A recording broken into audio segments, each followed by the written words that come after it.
A teenage woman between the ages of 17 to 18 had single-handedly knocked down more than 10 of their men. They wouldn't have believed that there was such an extraordinary woman living in Central Village had they not seen it with their own eyes. At that moment, the window of a Mercedes-Benz was rolled down, and a young man wearing sunglasses with hollow cheeks poked his head out. He yelled loudly, "Hey, what are you guys doing just standing there? Take her down immediately. Sir, she's too good. We aren't able to advance." One of the gangsters reported. The young man in sunglasses berated them loudly. "Do whatever it takes. You can't handle a small child. What am I keeping you, useless idiots, for? Get her." "Yes, sir." The gangsters wore bitter expressions, but they could only nod. After exchanging glances, they gritted their teeth and charged forward. "You guys again." Abigail took a deep breath and swung her baseball bat, taking them on. Although her moves were uncoordinated, they were powerful and fast, leaving the gangsters overwhelmed and unable to defend themselves. Ever since Dustin taught her martial arts, she never slacked off. Now, she was comparable to a low-level martial artist, possessing strength and speed greater than ordinary folks. With a weapon in hand, she fought fiercely. The gangsters lying on the floor were a testament to her hard work. Naturally, her weakness was also apparent.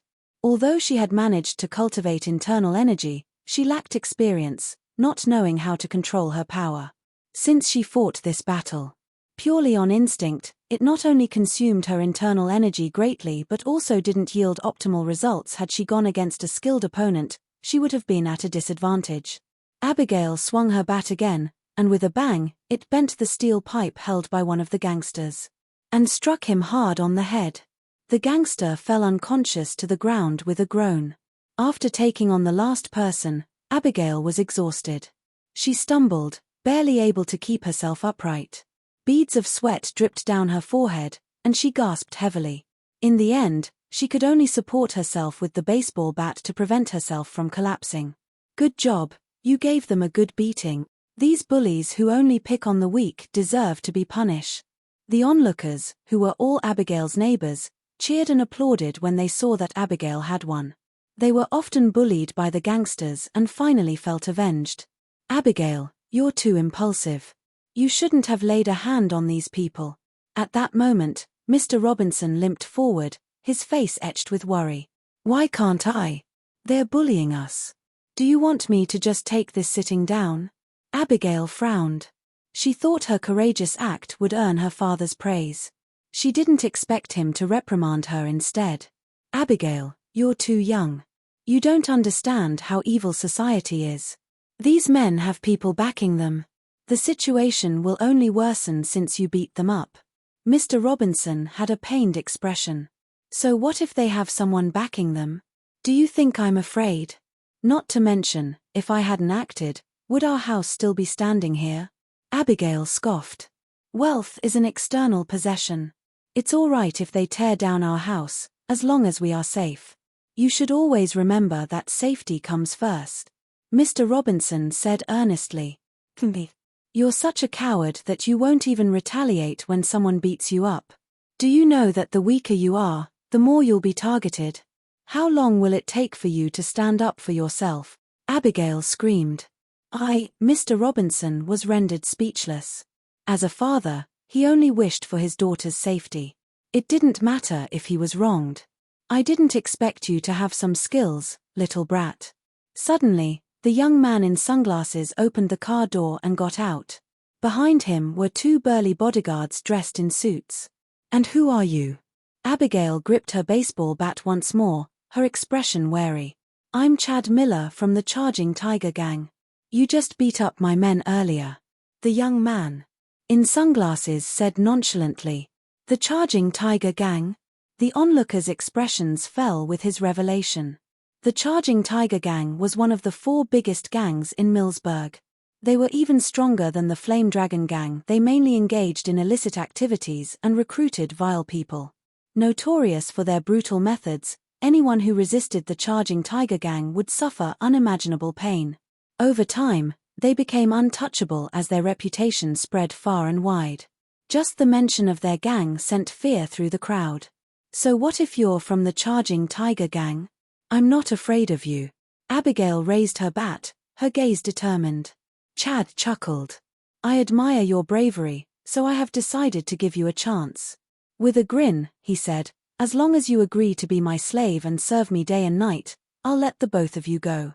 How about it? What a load of crap. Get lost, before I make you. Abigail bellowed. You little brat, I'm trying to be kind here. I dislike being rejected. The consequences will be severe if you make me angry. Chad's expression was grim. Sir Chad, let's talk this out. Suddenly, Mr. Robinson rushed up to him and smiled apologetically. My daughter is young and naive. I hope you will be kind enough to let her go for her impudence.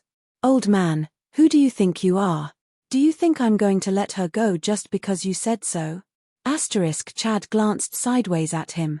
Sir Chad, aren't you here to demolish the house? We'll move immediately and won't take up your time, Mr. Robinson said as he hunched forward.